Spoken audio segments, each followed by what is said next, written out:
Hey, everybody, welcome to the Sky Lounge podcast, episode number 299. Thank you so much for tuning into this episode. Follow me at the Sky Lounge on SoundCloud, iTunes, and Google Podcasts, and also check out the Sky Lounge on YouTube, Twitter, currently suspended, Instagram, and Facebook. And without any further ado, let's get shit started with episode number 299, Piggyskin Picks 8 Review, NFL Week number 8, and week number 8. 50% again. 7 out of 14. Again. It's frustrating. It is. You know what? Some of these picks, that's on me. Yet, I don't want to be that guy, but some of these teams really fuck themselves over. So, a lot of the wrongs here, I feel I'm in the right, but that's not how this shit works. So, still, 500. And 0 for 2 in the gambling this week, boys and girls. Yes, because your boy decided to be a little bit of a degenerate. Go to the sports book and put a bit of a parlay in. Fuck the goddamn Rams and the Titans for fucking that 5-team parlay up, but it happens. It happens. And in order to get over this shit, we got to talk about it. Right? That's how we grow and evolve as people. And how we grow and evolve as people is talking about the tragedy that is always known as Thursday Night Football. And of course, it starts with the Atlanta Falcons taking on the Carolina Panthers. And I got this pick wrong because the Falcons actually won a fucking game. Surprise! 25-17. Wow. Do you want a fucking cookie? Falcons? What? So you won a fucking game. Whoop-de-fucking-do. So you're going to drag yourself to what, 5-10? Or what, 6-10? 5-11 on the season just so you can pat yourselves on the back and say, oh, we're competitive. Okay. Can you just free Julio Jones, please? I've been saying that for, I don't know, since the start of the season. So hopefully you do something about that. But Panthers, there's not really a lot to be upset about with this game. I mean, we knew coming into this year, you guys were going through a rebuild. I mean, Matt Rule at this point, kind of an experimental process this year. And so, if you're a Panthers fan, you got to be looking at this game and think, you know what? Kept it close. Didn't get blown the fuck out. Looked respectable. And you know what? Add CMC in there. Potentially a different story. So, it's going to be interesting to continue to watch the Panthers progress throughout this season, yet there are going to be a lot of heartbreaks along the way.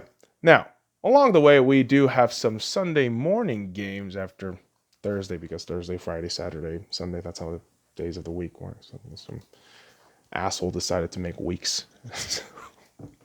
The Pittsburgh Steelers decided to take on the Baltimore Ravens. Not really decide, but scheduled to take them.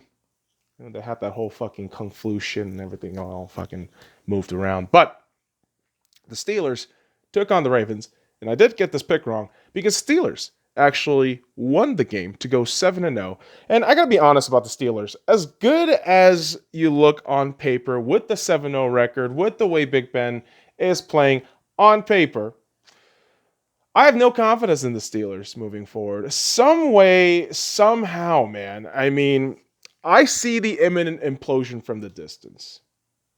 And I don't really think it's going to be predicated on defense. Far from it. I look at a guy like Mike Tomlin and Big Ben, and their just relative history of mediocrity and just arrogance just imploding all at once. I look at that shit and really question, how good are you really? And even in this win, I didn't really have any confidence in the Steelers because they really did give it up late and could have potentially lost this game. But thankfully for the Steelers' perspective, Lamar Jackson has now regressed. I don't care how anybody else looks at it. I know everyone's going to fucking give me the MVP argument. Oh, Lamar Jackson was great last season. He was amazing. He's just a fantastic all-around talent. First guy, over 1,000 yards pass, 1,000 yards rush. What have you done this year? What have you done this year? Stop resting on your laurels. I hate that shit. It's like these fucking 49ers and Rams fans talking about, oh, we went to the Super Bowl. Stop it. Stop resting on your laurels. None of that shit matters. What matters right now is what you're doing now. And right now, Lamar Jackson looks pretty abysmal. Cool, he can run. Great. But, maybe it's Harbaugh getting a bit of a stiffy by himself, thinking, I got this guy an MVP. I'm going to making a pocket passing quarterback. Not really working all that well, is it? Not all that well, no. But what the Ravens figured was a slam dunk deal, was signing up Ronnie Stanley to a long-term 5-year extension, $98 million contract. Goddamn. Problem is, as soon as he signs that contract, this very game against the Steelers, he gets a season-ending injury. That's a fucking bummer. And so you have to really think with this Ravens team, how good are you really? Now that you don't have the top fucking left tackle in your squad, I mean, arguably one of the top left tackles in the league. I mean, let's not go there because I'm no fucking expert in that shit. But without that, what are you really? I mean, are you going to change the emphasis to running? I mean, Lamar Jackson hasn't really looked all that great. Defense, they're kind of getting by, but nothing spectacular, right? So the Ravens are an interesting case. I mean, the whole thing with the AFC North right now, yes, the Steelers are in a massive advantage with the 7-0 run that they've accumulated with all these fucking wins. But that AFC North is going to be brutal. You got the Ravens losing this game, the Browns losing this week, so some mumbled up and jumbled up space over there in the cold parts of the North. But Steelers go 7-0. Good shit on you guys. I mean, I don't like it all that much, but it is what it is. Now, part of nature is we know the Lions choke. All right. Not the Jungle Lions. I'm talking specifically about the Detroit Lions. They choke, and they choke it like it's an art form. Okay? The Falcons might teach a thesis, a doctorate theory class on choking. But the Lions are like that near postgraduate, like final years of college shit. Pretty difficult. I mean, it's nowhere near Falcons nor Chargers level. But oh man, this Lions team. I don't really know what to say. I mean, what possibly is your end game with Matt Patricia? Like, where do you see yourself going with this guy? He hasn't proven to you anything positive over the last few years he's been here. And all he's been doing is trying to replicate the same bullshit that's been happening in the New England Patriots. And guess what? The discount copy doesn't work all that well. It's like that bootleg fucking 99-cent store toy. No good. No bueno. But the Lions will keep trotting on thinking that we're just one piece away, even though they got ass blasted 41-21 by the Colts. And yes, got this pick right, because I thought the Colts were going to do relatively well, despite the fact that Phil Rivers is still a quarterback somehow. And I really, really, really, really, really think that Frank Reich and the Indianapolis Colts need a new quarterback, not named Phil Rivers, because that man is only going to get you so far this year. Okay? What are you expecting with this guy right now?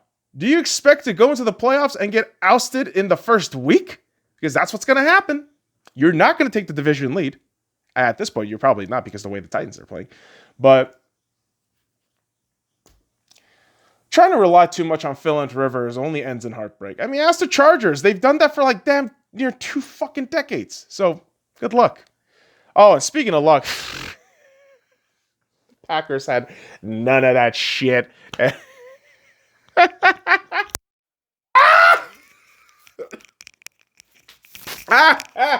I choked on my own fucking cackling there. Jesus. Fuck, man. Packers lose 28-22 against the Minnesota Vikings, and I'm glad I got this pick wrong, because holy shit, Packers, where's all that ego and bravado now? I recall all these fucking Packers fans over the last few weeks talking about, oh, this is the greatest team, we're going to win the Super Bowl, Aaron Rodgers MVP, this is the greatest fucking team we've ever seen, we don't really need defense. Surprisingly, you do need defense. Yeah. When you have a man named Dalvin Cook who just wants to make you his bitch, you definitely need defense. And you definitely need Aaron Rodgers to get shit done which he unfortunately didn't do. Now, Aaron Rodgers can bitch and moan and get on the fucking referee's ass as passively aggressively as he usually does, right? But the reality of this game, all right, passive aggressive Aaron Rodgers, if you're listening, the reality of this game is the Packers weren't good enough. You look like shit and you didn't fucking show up. And there are times, despite how good Aaron Rodgers is, he's depreciated in talent because he's old. It's not a mind-blowing fucking statement here. Aaron Rodgers is getting old. He's a legend, but he's getting old. It's the same thing with Ben Roethlisberger. It's the same thing with Phillip Rivers. It's the same thing with a lot of these guys like Tom Brady, Drew Brees. The older you get, your talent will depreciate because of physicality and amongst other things. Boom. But Aaron's single. Shut up. Shut up. Aaron's also a fucking human. And he happens to be one of the most passive-aggressive fucking quarterbacks in the league. I mean, nothing compares to the kind of cantankerous way Big Ben handles his shit. But, holy fuck, dude. Aaron Rodgers, man. Take a fucking bow being the most passive-aggressive bitch in the league. Oh, the referee screwed us. How about the myriads of times where the referee's on your side, bitch? What are you talking about? The fuck? As for the Vikings, man, good job. You embarrassed the shit out of the Packers, and as a Seahawks fan, I got nothing but laughs. So kudos to you. Shout out to the big dude in the Purple FTW podcast on YouTube, man. I love that channel. I'm not even a fucking Vikings fan, but the dude has very funny sense of humor in terms of his delivery. I mean, a super dry delivery, but the fucking references, the brain is all there. So I would recommend you check that out if you're a Vikings fan, especially. But if you're a Packers fan, dude, go cry with Tom Grossi. I don't give a fuck. You pieces of shit. Cheeseheads. Go fuck yourself. What the hell? Like, we don't have to worship the goddamn Packers. Nobody has to like the Packers. I mean, this is the whole thing about sports. That you can like certain teams and you can hate certain teams. That's kind of beauty. Kind of like politics, but we're not going to get into that shit. But Packers losing is just an all-time funny moment in the course of this week. And, oh, God, the salt was unreal from the Packers faithful. But that's what you get when you lose. I mean, there's not a lot of gracefully losing fans out there in the NFL. Wish there was, but not a whole lot. I mean, even myself, I do get salty about shit a lot of times. So, I'm not perfect. Not perfect. And neither are the Patriots. They're not perfect. And their so-called dynasty, their 2-decade reign of terror, is now over. They look human. I mean, hell, they look worse than human. They look frail and fucking broken. And the Bills just kind of took control of that. 24-21 win. And I won't say the word dominated, because if Josh Allen played up to snuff, maybe it would have been a different result. Maybe it would have been a more dominating performance. But this was really held together by defense mostly. Also coming down to Cam Newton just kind of mucking things up in the end, losing it for the team. And that rate of regression for Cam Newton, I don't really have any sympathy towards it, to be quite honest. Cam Newton wasn't really ever my favorite player. That week he showed out against Seahawks, in what week 2 or 3, that was pretty impressive. Not going to lie about that. Not going to take that back. But throughout the last 2-3 seasons, he has been on a steady decline. And right now, we're kind of looking at the sharper aspects of that downhill turn. Because he's with the Patriots, the magnifying glass is much bigger. But Bill Belichick earlier this week made a really great point about this Patriots team and how, because the way the roster is constructed right now with the salary cap, a lot of these guys are getting paid really fucking well. Along with the fact that the opportunity cost of winning 3 Super Bowls in 5 years, I mean, it does take a toll. It does have a price. And right now, we are in the midst of it. I mean, we didn't really get to see it a whole lot because of that Bill Belichick and Tom Brady and sprinkling on with some Rob Kraft connection. all throughout the 20 years. But without that dynamic, it's not the same. And, Patriots fans aren't going to be patient. And I'm pretty sure Rob Kraft isn't going to be patient either. Don't be surprised if Bill Belichick, if he doesn't go 8-8 or above, 500, he's not going to stay around long. And it's going to be a miracle if he can get this team to 8-8. I seriously, this team is pretty trash, all things considered. And so, hell, I know Belichick is going to get a lot of ire from mainstream media and all this shit. And yeah, as a Seahawks fan, I get bummed out every time I think about the Patriots and Super Bowl 40. And of course I do. But the reality, too, is Bill Belichick is the greatest head coach of all time. I don't want to hear anything else about that shit. And in my mind, I think this is a year where we just see, the initial divorce state. But I think 2 or 3 years, if Bill decides to stay around in the game that long, you're going to see a lot of different things. And I think emotionally, too. And I'm not trying to, be a fucking Patriots apologist here. I don't like the fucking Patriots. Let's get that shit clear. But what I'm trying to do is contextualize what's going on with Bill Belichick. His mother just passed away this year, man. Come on. And he's an only child.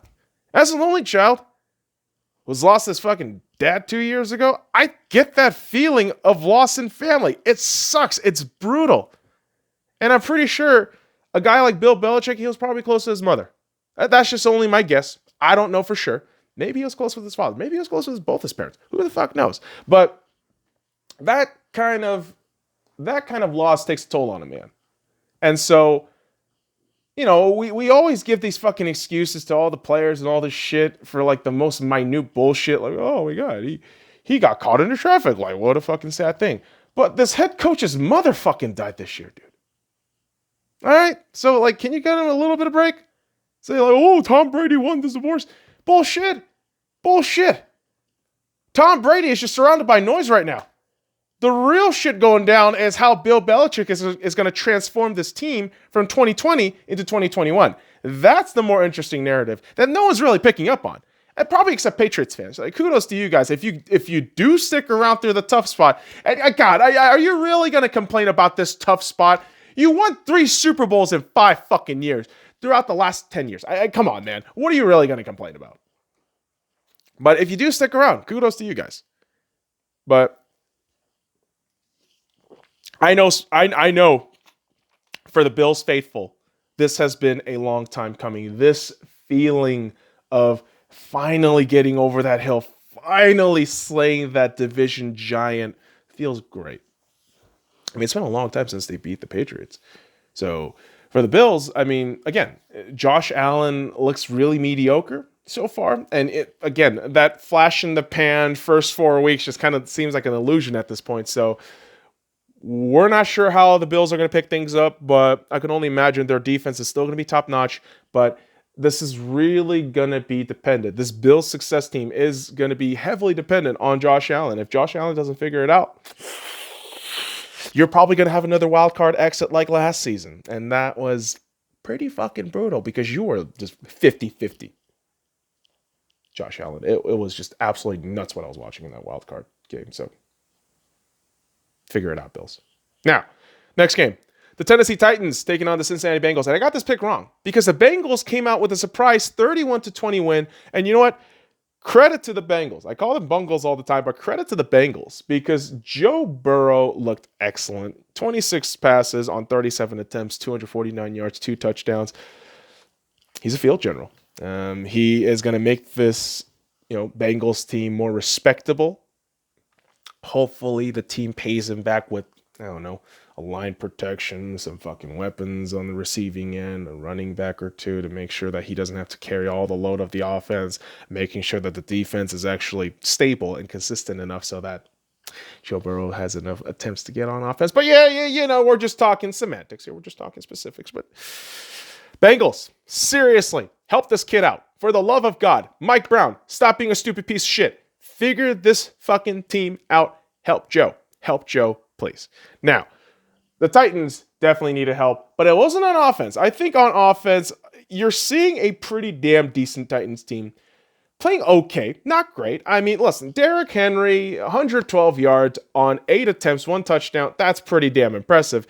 Tannehill, throws the interception, but relatively speaking, not that important. I really think this Titans defense plays way too hot and cold. This Titans defense plays way too in the moment at times, and they just do not perform consistently enough for me to say that's a great defense.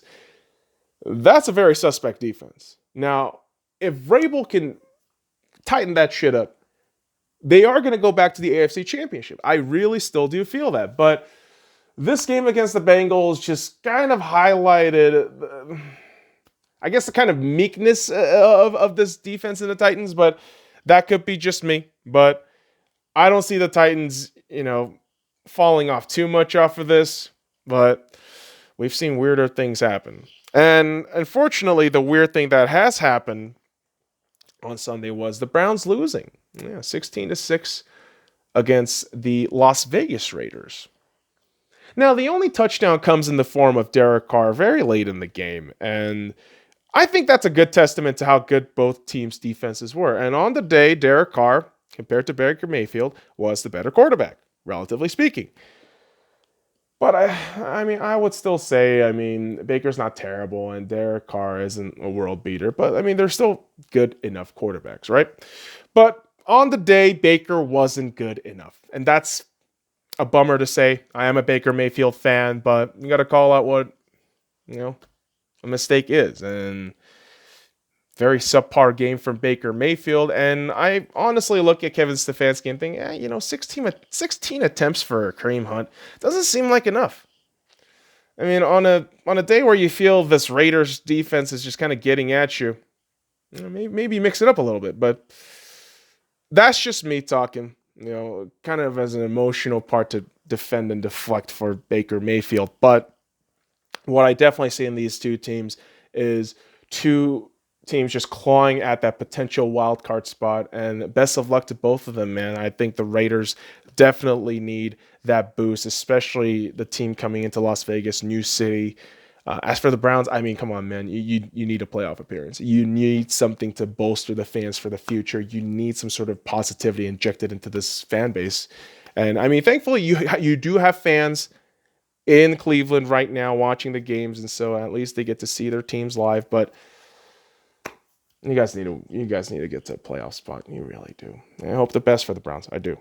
Now, with the Jets, I don't really hope for the best, but I got ridiculous. Not going to lie about this. The Jets at Moneyline was at plus 1,200 points. All right. So I put $5 in to win $65 back. That is absolutely ludicrous. Okay. And I knew it was for shits and giggles because we all knew the fucking Jets were going to get ass blasted 9-35 or something crazy. Because the Chiefs are the Chiefs. What more are you going to say about them? Yeah. Defending Super Bowl champions. Let's see if they can keep it up. They got Le'Veon Bell. Woohoo! Jets. Ooh, boy, oh boy.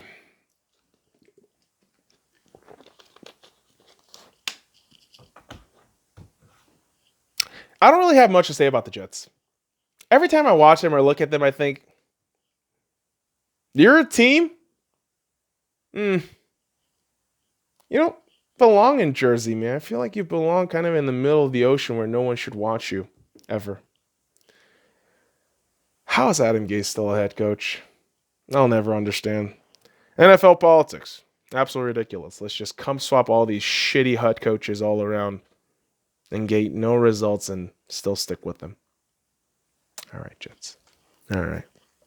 Well, at least their rivals in the AFC East had a more productive Sunday as the Miami Dolphins grab a 28-17 win against the LA Rams. And I got this pick wrong because I actually thought the Rams were going to win. But it turns out that Jared Goff isn't a good quarterback. And Aaron Donald can only do so much against a wily and scrambling Tua Tagovailoa, who had his first start as a quarterback for the Miami Dolphins. Starting quarterback. And, a sack and a fumble. Okay. I think that's a gimme kind of with the way, the Rams are set up. You got Aaron Donald on the other side. You got Jalen Ramsey. You got all these fucking pieces there. But, man, Tua looked good. Tua looked really fucking good against this Rams team, and I got to give him a massive shout out on that. I think Brian Flores is doing he's actually doing a pretty splendid job with that Miami Dolphins team, and don't be surprised if the fucking Miami Dolphins sneak in the wild card spot for whatever weird reason. And hey, shout out to the special teams getting points on the board. I always love when special team scores because that's always the coach's brainchild. That's always the head coach's brainchild. And it's just all a bunch of guys who, sure, you might have, starting guys here and there scattered throughout a special team, but majority of those guys are, usually backups or, they play in, other sub packages and shit. And to have them score or whenever they do something really productive, it's just cool to see the celebration and the bravado behind it. So credit to the Dolphins, but god damn Rams. Seriously, $100 million to fucking Jared Goff. Have fun. Now, the Sunday afternoon games would have been fun if I got all the picks correctly and we went on this fucking massive correct streak to at least go 8-14. And I assumed it was 8-14 because I actually wrote down on this game that the Chargers won, right? No.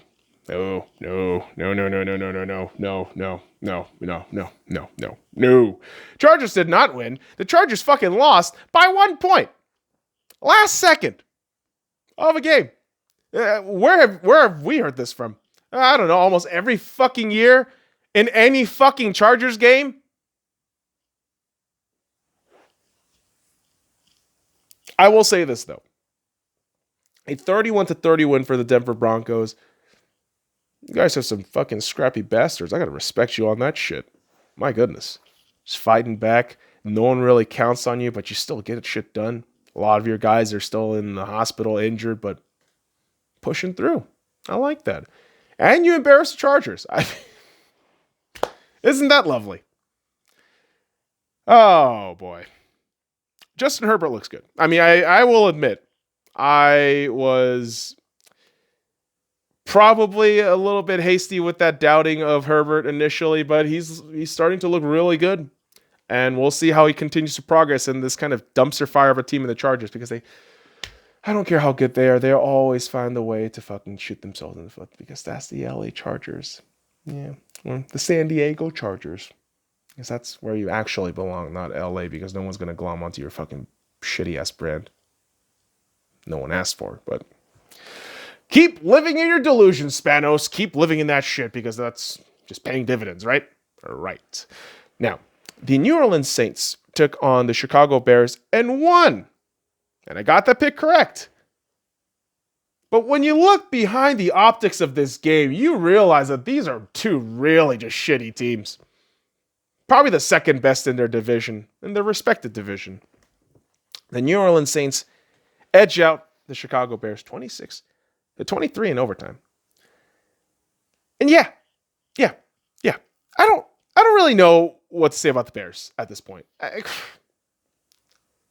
Are you really just patting yourselves on the back with Nick Foles and Mitch Trubisky? Like, this is going to be our answer for the future. This is going to be a stable future.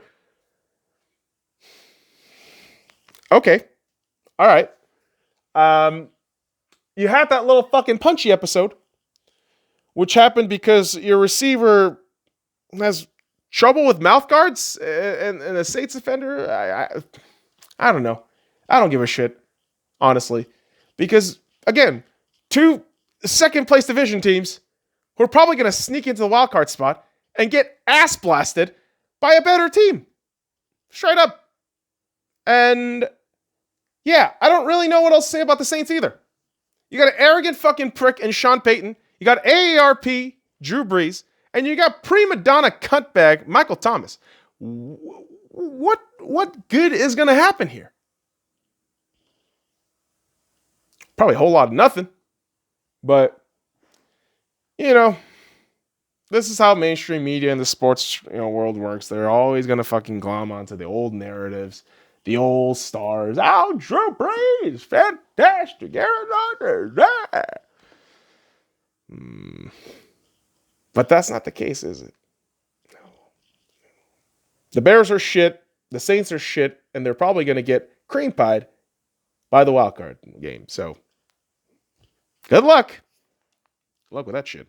Now, the 49ers took on the Seattle Seahawks, and I still haven't made a review video on the YouTube channel, which I do need to. I'm so behind on all the fucking videos, and I'm not going to make any excuses here nor bring up other bullshit, but here's the thing with this game, with the Seattle Seahawks. You finally played up to your snuff in terms of defense. Now, the frustrating thing is that you got a little lax there with Nick Mullins as quarterback again. And yeah, I mean, from a 49ers fan's perspective, I'm pretty sure it's infuriating. More injuries. Kittle and Garoppolo reportedly out for another 6 weeks. Like, Jesus Christ. What is wrong with this team? I mean, every time you get back from a Super Bowl, it's not even a Super Bowl hangover. It is Super Bowl alcohol poisoning. You come back, it's like you are like in a fucking deathbed. I just don't understand what the hell happens to the 49ers. All the injuries shit just piles on. I mean, look back to when they went to the Super Bowl with Colin Kaepernick, right? Colin Communist Kaepernick. The dip and the fall was massive for them. And so, yeah, I don't really know what to make of this 49ers team. Kyle Shanahan is still probably an impatient, arrogant prick. I'm not going to back down from that shit because he is really heavily responsible for that Super Bowl 51 loss. So always be reminding of that, kids. But Jimmy Garoppolo, overpaid as fuck. Yet the Seahawks, yeah, they hang through, get the win. Russ still looks like an MVP. Yeah, whatever, man. That fucking Cardinals game, 3 interceptions. I berate him on that, but I don't think that game puts him out of the MVP conversation. I think that game puts him in more in the MVP conversation. And hear me out. That 3 interception is ugly in the Cardinals game, all right? But put Geno Smith in that fucking lineup. That's the Seahawks backup quarterback. Imagine not having Russell Wilson in that lineup. Do you really think the Seahawks go to the distance with the Cardinals into overtime? No. So stop it. Stop it with this, Russ is not MVP talk. You're probably a fucking Packers fan that's salty that Aaron Rodgers is appreciating so fucking hard in front of your eyes that you can't grasp the reality. But Russell Wilson looking fantastic. Bobby Wagner just had an absolute monster day. I mean, the fucking sack he delivered on Jimmy Garoppolo. I was shocked. Pretty sure that was Jimmy Garoppolo. But, great division win for the Seattle Seahawks to bounce back from a loss last week in overtime. But that wasn't the biggest, baddest division battle on Sunday. No, folks. We know what we wanted, and we got it. In the Dallas Cowboys taking on the Philadelphia Eagles. This game was ugly as fuck. 9-23 win for the Eagles. Good God, Eagles. You're seriously going to win the NFC East with a 6-9-1 record. Congratulations. This is the premature congratulation clap. You guys are dog shit, but this division is worse. So, whop, it happens, kids. But the Cowboys, you know what happens when you don't pay your quarterback? And you keep telling yourselves that Dak isn't the answer? You get guys like Andy Dalton. You get guys like DiNucci, who isn't really all that Gucci. And yeah, unfortunate for Andy Dalton, he actually just got the whole fucking COVID-19 reserve list as part of the NFL protocol. So, Andy getting struck with that kung flu a week or two after that unnecessary head hit by Bostic, which still hasn't been addressed by the NFL, nor just talked about at all, which is utterly ridiculous, but that's the NFL for you. Full-on clown brigade. And you know when I say clown brigade, we got to talk about the referees and what happened on Monday Night Football. And I'm not going to lie to you. As much as I reeled you into that one, I'm not going to talk about the referees. Because the referees are human, and they suck ass. We know the NFL referees suck ass. Like, they are going to make mistakes consistently. And at the worst times possible. This is a continued pattern that we've seen throughout the decades. Yet we're complaining about it now. Why? Complain more about the two teams that were in front of you. All right? In the Tampa Bay Buccaneers and the New York Giants. 25-23 win for the Bucs. But you know what I saw in the Bucs? A completely overrated, over the hill 2017 Pro Bowl roster that is pretending to be feisty and good. All I see is a 9-17. Or it'll be better if they go 9-6-1. But you have the other side of the New York Giants, just an absolute shithole team, led by the egomaniacal prick and David Gettleman, and led by the Derp Master himself, Danny Derpison, or Daniel Jones. But they're both shit. What can I tell you? Yet, every idiot is going to glom onto the Bucs and say, oh, the Super Bowl winners. I'm not going to lie to you. I said that shit too. All right, beginning of the season. But as we have progressed throughout the season, that narrative has now pulled back. I'm going to just retract that now. Can't retract it technically. I mean, it's out there in the ether. But my shit right now, the Bucs aren't good enough. The Giants are kind of... They're going to be in the top 3 picks. We all know that. But ultimately, kids, with all of this shit, football is just beautiful all around. We know it is. We always know it is. But not with the NFC East teams. They're just ugly as fuck. But kids, with all that, I leave you for the next episode on the Sky Lounge where MAGA 2020, bitch. So, all right, motherfuckers. I appreciate you dropping by this episode. Follow me at the Sky Lounge on SoundCloud, iTunes, and Google Podcasts, and also check out the Sky Lounge on YouTube, Twitter, Instagram, and Facebook. Still suspended on Twitter. And until next time, kids, fuck off. I'll tell you about the Twitter story next time.